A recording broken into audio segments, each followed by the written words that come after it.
ओम शांति। आज 26 मार्च 2021 की साकार मुरली। आज बाबा ने कहा, मीठे बच्चे, सबसे बड़ी बीमारी देह अभिमान की है। इससे ही डाउनफॉल हुआ है, इसलिए अब देही अभिमानी ही बनो। प्रश्न, तुम बच्चों की कर्मातीत अवस्था कब होगी?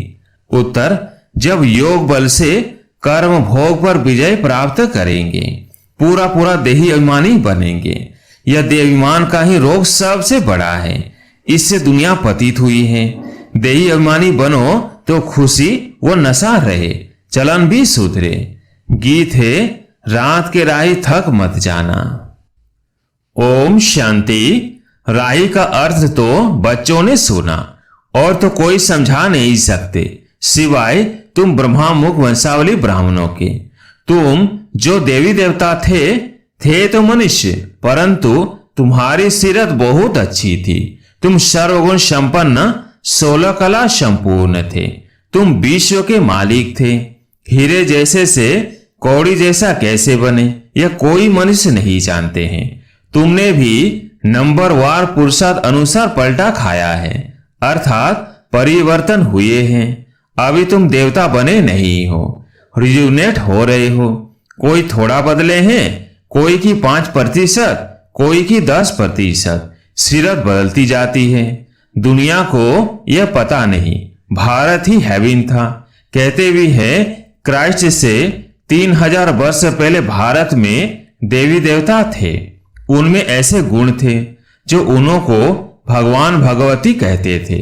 अभी तो वो गुण है नहीं, मनुष्य की समझ में नहीं आता। भारत जो इतना साहूकार था, उनका फिर डाउनफॉल कैसे हुआ, वो भी बाप बैठ समझाते हैं। तुम भी समझा सकते हो, जिनकी सूरत सुधरी है। बाप कहते हैं, बच्चे, तुम देवी देवता थे तो आत्म अभिमानी थे। फिर जब रावण राज्य शुरू हुआ तो देह अभिमानी बन पड़े हो। यह देह अभिमान की सबसे बड़ी बीमारी तुमको लगी पड़ी है। सतयुग में तुम आत्म अभिमानी थे, बहुत सुखी थे। किसने तुमको ऐसा बनाया, यह कोई भी नहीं जानते। बाप बैठ समझाते हैं, तुम्हारा डाउनफॉल क्यों हुआ, अपने धर्म को भूल गए हो। भारत वर्थ नॉट ए पेनी बन गया। उनका मूल कारण क्या है? देह अभिमान। यह भी ड्रामा बना हुआ है। मनुष्य यह नहीं जानते कि भारत इतना साहूकार था, फिर गरीब कैसे बना। हम आदि सनातन देवी देवता धर्म के थे, फिर हम कैसे धर्म भ्रष्ट कर्म भ्रष्ट बने। बाप समझाते हैं, रावण राज्य होने से तुम देह अभिमानी बने तो तुम्हारा यह हाल होने लगा। सीढ़ी भी दिखाई है कैसे डाउनफॉल हुआ। वर्थ नॉट ए पेनी का भी मुख्य कारण देह अभिमान है।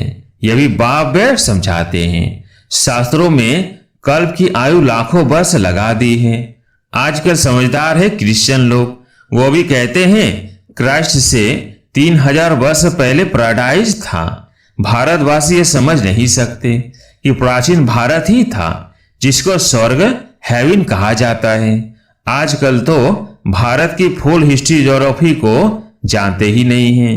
थोड़े बच्चों में थोड़ा ज्ञान है तो देह अभिमान आ जाता है। समझते हैं हमारे जैसा कोई है नहीं। बाप समझाते हैं, भारत की ऐसी दुर्दशा क्यों हुई।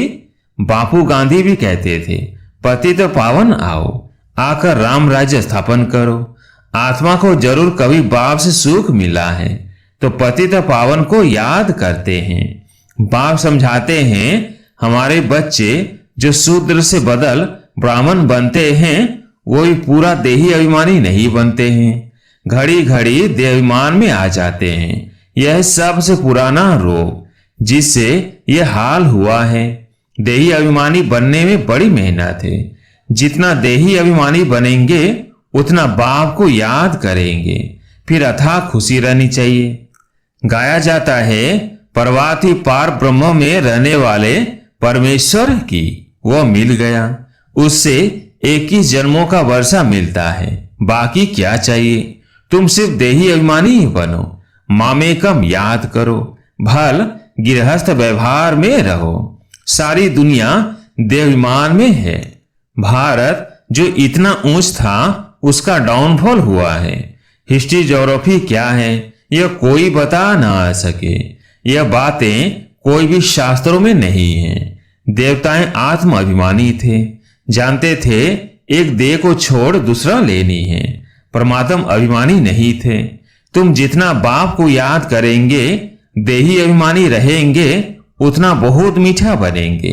देह अभिमान में आने से ही लड़ना झगड़ना बंदरपना आ जाता है। यह बाप समझाते हैं, यह बाबा भी समझ रहे हैं। बच्चे देहाभिमान में आकर शिव बाबा को भूल जाते हैं। अच्छे अच्छे बच्चे देहाभिमान में रहते हैं, देही अभिमानी बनते ही नहीं। तुम कोई को भी यह बेहद की हिस्ट्री ज्योग्राफी समझा सकते हो। बरोबर सूर्यवंशी चंद्रवंशी राजधानी थी। ड्रामा का किसको भी पता नहीं है। भारत जो इतना गिरा, डाउनफॉल की जड़ है देहाभिमान। बच्चों में भी देहाभिमान आ जाता है। यह नहीं समझते कि हमको डायरेक्शन कौन देते हैं। हमेशा समझो शिव बाबा कहते हैं। शिव बाबा को याद न करने से ही देहाभिमान में आ जाते हैं। सारी दुनिया देहाभिमानी बन गई है। तब बाप कहते हैं मामे कम याद करो, अपने को आत्मा समझो।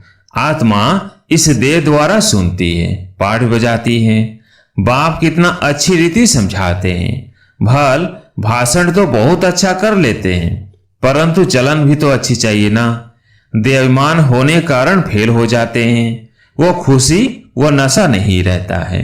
फिर बड़े विकर्म भी उनसे होते हैं, जिस कारण बड़े दंड के भागी बन पड़ते हैं। देहाभिमानी बनने से बहुत नुकसान पाते हैं, बहुत सजा खानी पड़ती है। बाप कहते हैं यह गॉडली वर्ल्ड गवर्नमेंट है ना। मुझ गॉड की गवर्नमेंट का राइट हैंड है धर्मराज। तुम अच्छे कर्म करते हो तो उनका फल अच्छा मिलता है, बुरे कर्म करते हो तो उनकी सजा खाते हो। सब गर्भ जेल में भी सजाएं खाते हैं, उस पर भी एक कहानी है। ये सब बातें इस समय की है। महिमा एक बाप की है, दूसरे कोई की महिमा है नहीं। इसलिए लिखा जाता है त्रिमूर्ति शिव जयंती वर्थ डायमंड, बाकी सब है वर्थ कौड़ी। शिवाय शिव बाबा के पावन कोई बना ना सके। पावन बनते हैं फिर रावण पतित बनाते हैं, जिस कारण सब देहाभिमानी बन पड़े हैं। अब तुम देही अभिमानी बनते हो। यह देही अभिमानी अवस्था 21 जन्म चलती है तो बलिहारी एक ही गाई जाती है। भारत को स्वर्ग बनाने वाला शिव बाबा है। यह किसको पता नहीं है कि शिव बाबा कब आया। उनकी हिस्ट्री तो पहले पहले चाहिए। शिव कहा ही जाता है परम पिता परमात्मा को। तुम जानते हो देहाभिमान के कारण डाउनफॉल होता है। ऐसा हो तब तो बाप आए राइज करने। राइज और फॉल, दिन और रात, ज्ञान सूझ प्रकटा, अज्ञान अंधेर विनाश। सबसे जास्ती अज्ञान है यह देह अभिमान। आत्मा का तो किसको पता नहीं है। आत्मा सो परमात्मा कह देते हैं तो कितने पाप आत्मा हो गए हैं। इसलिए डाउनफॉल हुआ है। 84 जन्म लिए हैं, सीढ़ी नीचे उतरते आए हैं। यह खेल बना हुआ है। यह वर्ल्ड की हिस्ट्री ज्योग्राफी तुम बच्चे जानते हो और कोई नहीं जानते। विश्व का डाउनफॉल कैसे हुआ वे तो समझते हैं कि साइंस से बहुत तरक्की हुई है। यह नहीं समझते कि दुनिया और ही पतित नर्क बन गई है। देहाभिमान बहुत है। बाप कहते हैं अभी तुमको देही अभिमानी बनना है। अच्छे अच्छे महारथी ढेर हैं, ज्ञान बड़ा अच्छा सुनाते हैं, परंतु देहाभिमान पूरा हटा नहीं है। देहाभिमान के कारण कोई में क्रोध का अंश, कोई में मोह का अंश, कुछ न कुछ है।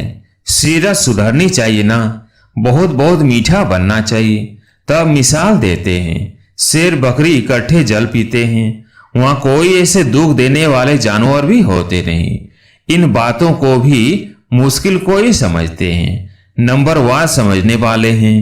कर्म भोग निकल जाए, कर्मातीत अवस्था हो जाए, यह मुश्किल होती है।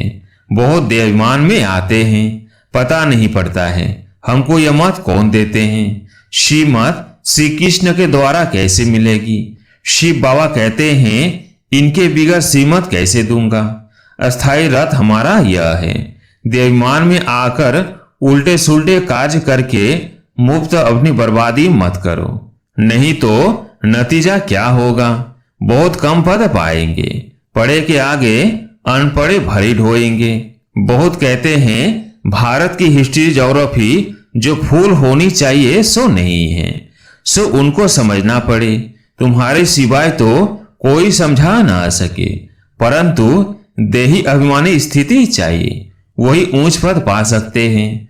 अभी तो कर्मातीत अवस्था किसकी हुई नहीं है। इनके बाबा के ऊपर तो बहुत झंझट है, कितनी फिक्रात रहती है। बड़ समझते हैं कि सब ड्रामा अनुसार होता है, फिर भी समझाने के लिए युक्तियां तो रचनी होती है ना।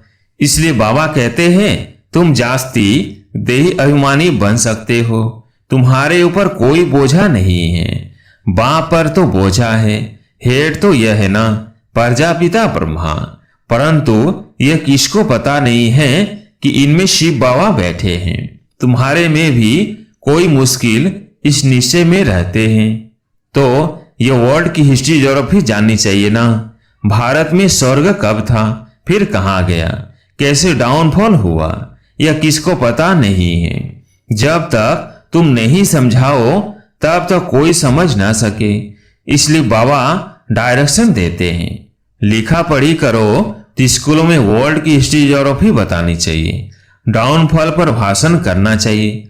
भारत हीरे जैसा था, वह फिर कौड़ी जैसा कैसे बना, कितने वर्ष लगे, हम समझाते हैं। ऐसे पर्चे एरोप्लेन द्वारा गिरा सकते हैं। समझाने वाला बड़ा होशियार चाहिए। गवर्नमेंट चाहती है तो गवर्नमेंट का ही हॉल विज्ञान भवन जो दिल्ली में है वह सबको बुलाना चाहिए, अखबार में भी डाला जाए, कार्ड भी सबको भेज दे।